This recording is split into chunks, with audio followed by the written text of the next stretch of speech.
He sent me a video on the, I might be listening to this, sent me a video on the Stairmaster or treadmill or something. And he was just happy, buzzing with himself because he's evolved and now he's not fell off at the same stimulus again and again and again. Yeah. He's getting better and you can see it.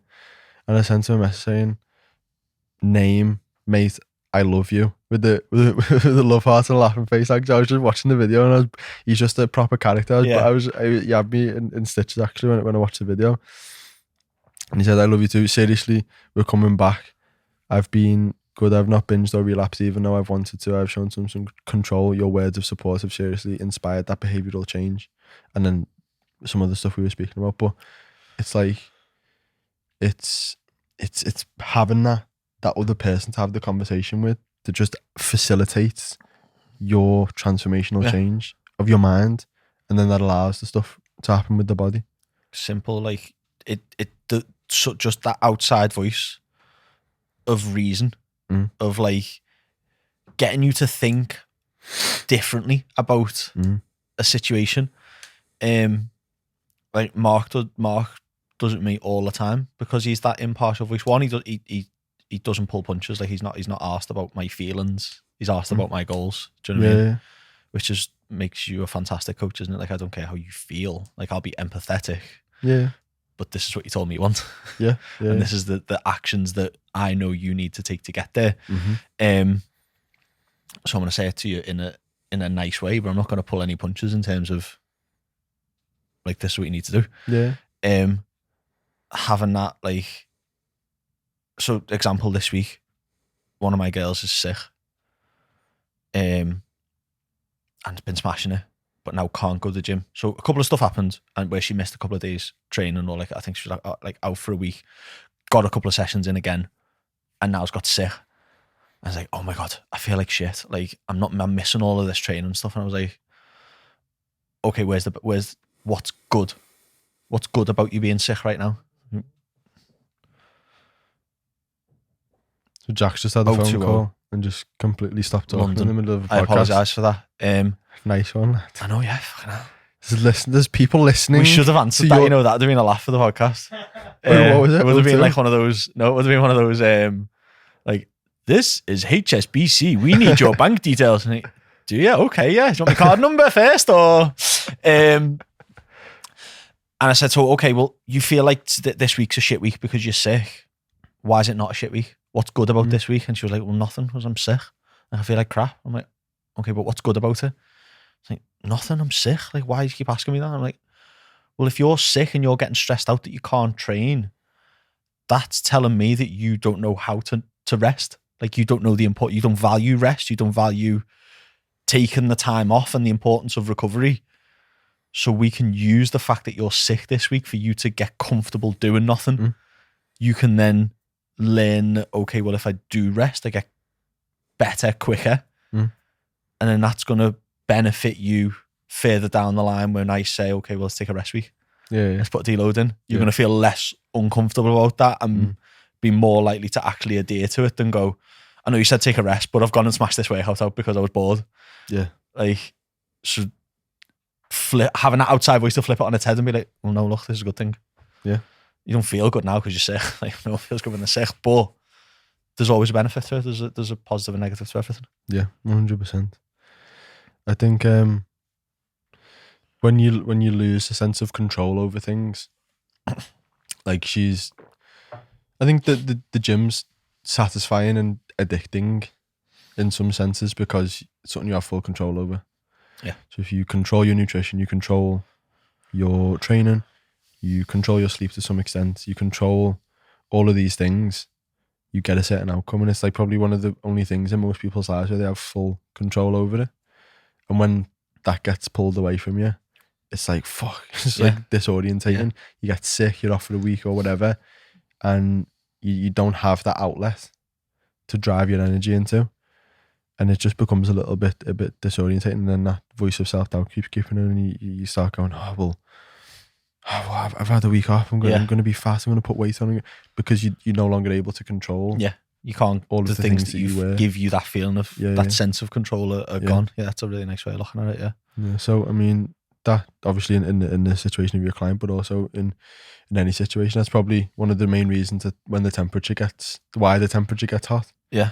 Because when you're operating at this level and you're almost at capacity, and then something happens that pulls away a sense of control, and you're like, fuck, what's going on? Then the self-doubt starts creeping in even more. It's often because we don't have as much control as we would like. What do you do in that situation when you know someone needs that sense of control, or has lost that sense of control, for like in the case of like getting sick, or in the case of like, I don't know, like a good one would be like kids being off school. For me, this has happened to me. So what you were talking about was with your client then. I've experienced as well, which is why I'm talking about it in that sort of way, because everything that's gone on for me in the last couple of months has been a severe lack of control over the things that I normally have 150% control over. Like, not a single calorie is missed. Yeah. Not a single minute of sleep is missed. Everything's just fucking nailed to perfection usually. And then all the stuff that's happened means that I can't execute at the level that I normally do. So that's probably where a lot of the reasons why I feel like I'm out of shape, because my mind's playing tricks on me. You're not executing. You look like a fat muppet. You know what I mean? Yeah. Easily, so it's like that's where the self-doubt is coming from, because I don't have the same level of control that I normally do. But again, at the same time, we need to rationalize self-doubt. We need to understand it for what it is, and continue executing anyway, and continue just operating at the highest level that you possibly can at any given moment. But in that situation, to answer the question, is like, for me, it's just about making sure that you give, well, for me in my situation, but if you're experiencing it with a client, giving that person more of a sense of control and rationalizing what can you control, what can you not control. So if the things you can't control, stop stressing about them. Like if you now have less time to train, or you have less time to sleep, that's just how it is. You just have to get on with it. Stop worrying about those things. Everything that you can control, double down on it. And regain your sense of control from executing every single day, no matter what. So I still can't control my food, still can't control the intensity I put in the gym, I still can't control my sleep, really. Like, there's a lot of things I can't control, the level of stress.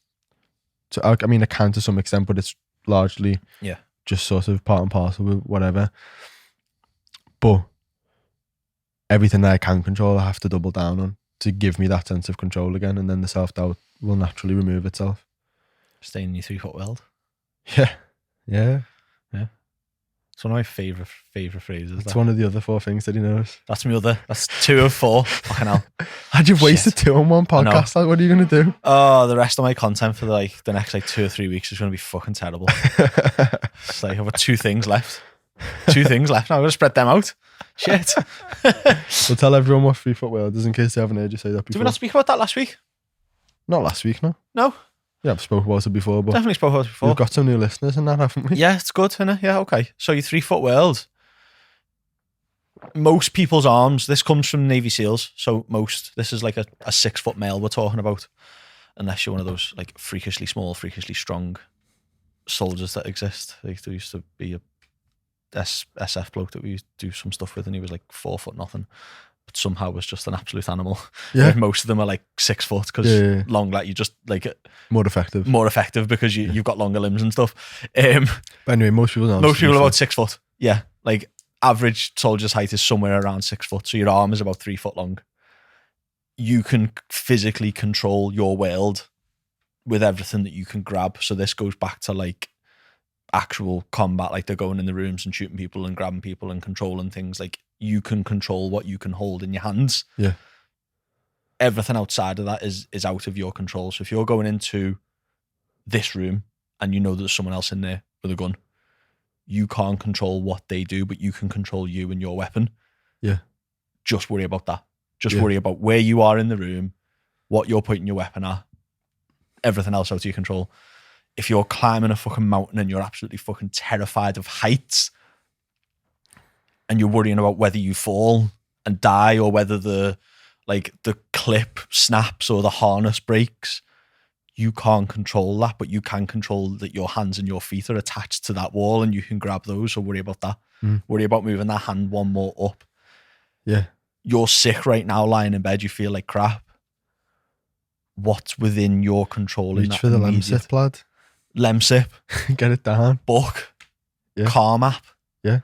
Like right now, what can I do Mm. that I can immediately control because everything else is fucking irrelevant? Yeah. Like, oh, well, if I don't go to the gym tomorrow, if I don't sleep right tonight, like, what can you do right fucking now? What can Yeah. you control? Can you go to sleep now then? Do you know what I mean? Like, that's in your 3-foot world. If you stay in that all the time, one, you'll be dead happy because, like, you go for a walk with the dog in the morning. It's so easy for me to step out of my 3-foot world and be like, well, what if I don't hit this goal this month? What if I don't do this by next week? And it's like, it's 8:30 in the morning. I'm on a field. The sun's rising. Yeah. And biscuits tipped upside down, rolling in some cool shit. Like, why am I even worrying about 2 weeks away? Like, look at where I am right now in life. Snap back into my 3-foot world and I'm happy. Yeah. Self-doubt disappears. Like, what can I, if I am stressing about it, right? Okay, well, I'm on a walk now. What can I control? Can I just meditate while I'm on this walk and then think of my to-do list to prime myself for when I get back in the office in a second? Yeah. Controlled it. Self-doubt's down. Yeah. Happiness is up. Yeah. Feeling good. Back in. Yeah. I feel like we've stumbled upon something here for our own realizations as we've been speaking.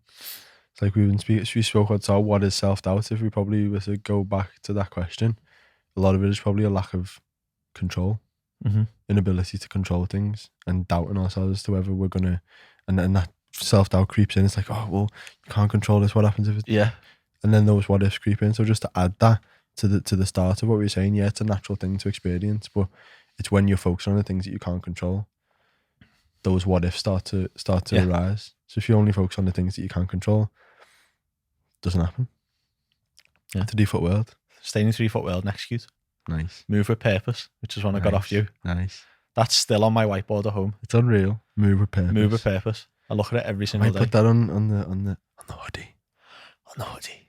Nice. Shh. Another little teaser there. That's good. I like that. Which? That would look good. Move with purpose.